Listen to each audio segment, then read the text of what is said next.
That car beat a Hellcat. What's up? Welcome back. This is Slay Edge Media.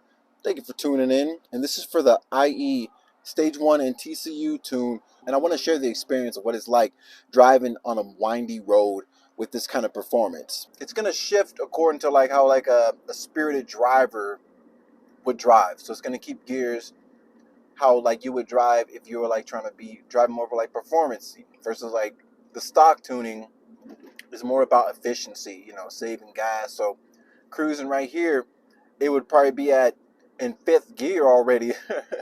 But I gotta say, 6 months later, I'm very pleased with the performance. But without really even getting on it too hard, you can catch up to people, no problem. Now, it's not Tesla Model S Plaid Edition performance, but I'd say the peak areas of the tuning remind me of the performance of a Tesla Model 3. And that's pretty good, considering that this is an Audi A3. Originally, these cars only come with 270 foot-pounds of torque and 240 horsepower. That's being nice. After the tune, it's rated for 380 foot-pounds of torque and 320 horsepower. But I've got different modifications on it as well.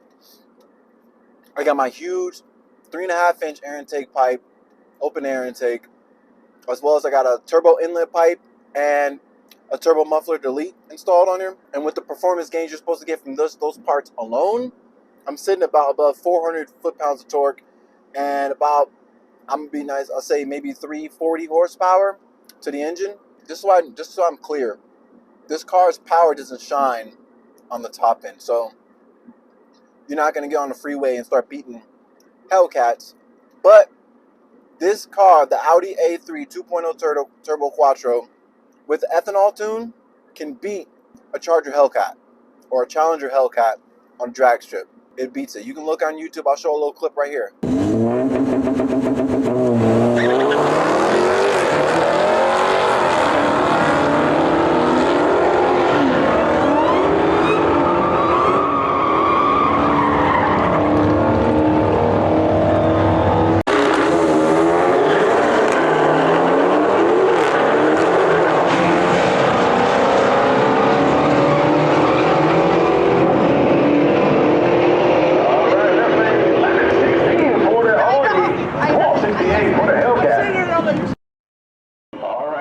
GTR versus Volkswagen.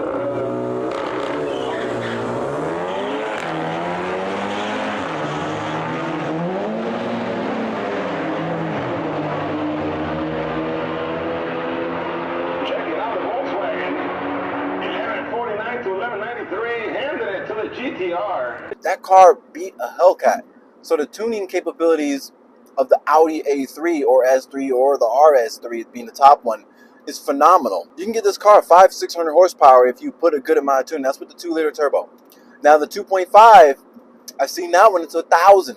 That one's a Hellcat decimated. You can't even touch an RS3 with 1,000 horsepower.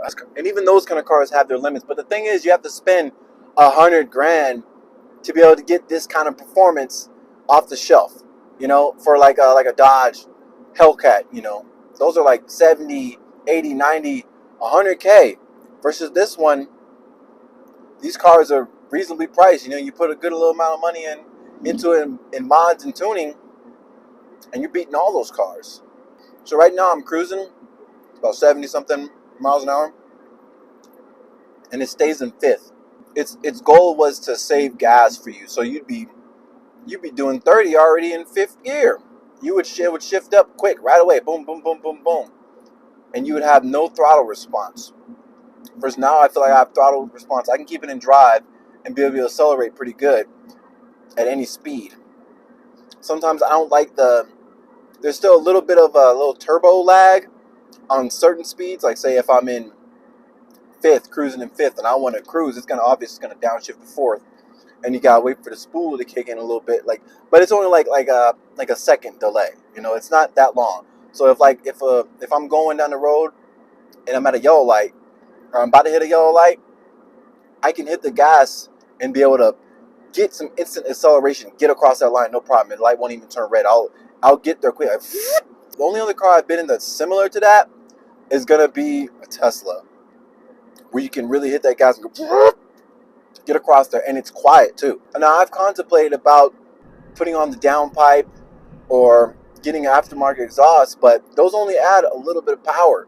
You only get a little bit more power with a muffler swap or even just adding a downpipe. And with the tuning software that's out now, you don't necessarily need to even do that. So you can be silent assassin. That's what I like to call it. That's what other people have called me, silent assassin, because the only thing you hear when you drive by is you don't hear all that. Cops love those cars. They love them. You can spot them a mile away, pull them over, boom, got you. I heard you coming. No problem. Give you that ticket. It's starting to rain now. Thank goodness I got all-wheel drive. I'm going to worry about nothing. But all in all, this vehicle is definitely worth getting if you're contemplating about getting one of the Audi A3s or maybe an S3. I'm telling you, like the aftermarket capabilities are phenomenal. There's so much stuff you can do. There's so many brands you can choose from. I chose integrated engineering because it was a good balance of performance that you get for the cost. Some of the other tuning softwares like APR or some other ones, they have like different stages for their transmission tune. With integrated engineering, you buy this transmission tune, you get all the features in one tune. You don't have to get two separate tunes where they gimmick you. Like they may have the separate tunes slightly cheaper, but you don't get all the features. Like it's like for integrated engineering, you just pay one price and you get all the features for your transmission. In stage one, the figures that they offer for APR, IE, and some of the other ones, like the power, is going to be like, it's like the same. It's like maybe off by 5 horsepower or 5 torque, But integrating engineer, I feel like you get the most bang for your buck. It's super easy as heck to do at home. No problem. You'll definitely be satisfied, especially if you live in an area where it's cooler weather. You're going to get the most performance. Because here in Arizona, where I live in the valley. I live in Gilbert, so that's like east of Phoenix. I live in the East Valley, and in the summer, some days can get up to 120. Like it's hot, so then your performance goes down. You still have performance, but you just notice there's a lot more lag with the performance. That's the only thing. But other than that, if you live in an area where it's nice, it's not 100 degrees during the summer, you'll be good. Because I know as soon as it goes below 100, I still got all my turbo power, turbo spooling is there. Just during the summer, you got to worry about like stuff like heat soak. You got to worry about that heat over time, robbing down the performance of your engine. But it's German cars; they're meant for that cold weather. So these cars perform great cold weather. This wet, rainy stuff. The country Germany is like that: wet, rainy, gloomy, and cold. This car is from there; it's meant for cold weather, so it performs good in cold weather. As well as also with these hills. I'm in Payson. And just driving in this car is so nice. I don't feel like I'm losing power anywhere. Like right now I'm going up a hill in 5. And going up hills, it'll automatically shift for you to keep that enthusiastic type of driving style for you. And one thing you notice when it starts getting cool again, the power will shock you. You're like, oh, I forgot it had that much power. Because in the summer, I don't like to push it too hard because the performance goes down. Any of the tunes that you get with integrated engineering, you're going to be very satisfied. This is about 6 months in, and I'm more than satisfied with IE's tune. I love how tunable it is. It's so easy to do. And after the first initial tune, when you go to reflash it, say if you want to go back to stock, it only takes a few minutes to redo it.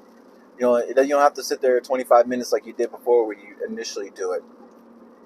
So I'm going to go over the pros and the cons of this tune. Pros. If you have an open air intake like I do, you're going to notice so much more turbo noise coming from your engine because of the tune. You're going to hear it, and it sounds a lot more controlled. Before I had the tune, I would just hear the air go. I don't know the proper exact way to explain it, but when you're driving in a lower gear, like say when you first started, like second or third, and you really hit it, and you're in manual mode, you really hit it, and it goes all the way up to the top of the RPM, and you hear it spooling because the wastegate is getting out max PSI to your turbo that you can handle. That's the way they tuned it. They tuned it so we can take advantage of all the power, all the hidden power that Audi down tuned. They tune these engines down from the factory so that it can meet economic, uh, specifications. Fuel economy, as well as they want it to be. They want you. They want you to pay to get the good one, but not knowing that after they get tuned, or like even just a little bit of modification, you get boom. You get so much more power. It's a noticeable difference, like right off the back. And because this car is so lightweight and all-wheel drive, passing somebody is easy. It's lightweight. It's no problem at all. So I hope this video was useful for you guys. Make sure you go ahead and like, subscribe. I'll see you guys in the next one. Real quick, I'm going to be doing more videos of the new cars. I went to the dealership and tried to check on the Escalade V, but it was literally just sold, so I didn't do the video on that one. But they got a CT5V. I'm going to go there and do that one. I'm going to do a few more vehicles as well. But go ahead and subscribe and catch you guys in the next one. Look out for the 67 C10 as well, because that's what I've been working on. And it's time to start putting it back together because it's done. Catch you guys in the next one. Peace. One more thing. A lot of people wonder if after you get this tuning done, if what they say is actually true, as far as like you're going to have increased fuel efficiency as well as increased performance and power. And I say yeah. My fuel economy definitely hasn't gotten worse, and I've definitely been driving the motor a lot harder. So I find myself doing a lot more spooling than I used to, because you have the ability now, and I don't suffer from all my gas going away and being completely at zero now. Like, granted, yeah, if I'm hauling butt all the time, yeah, your gas is gonna go down a little bit. But just doing it now and then, being reasonable for like daily driving, it's awesome. Like, I gotta say, it's phenomenal. Even though the transmission is tuned for more of a spirited driving, it still handles the task properly. It still gives you fun. You get to be in the gear that you want to be in, whether you're in D or in M. Hope you liked the video. See you in the next one. Peace.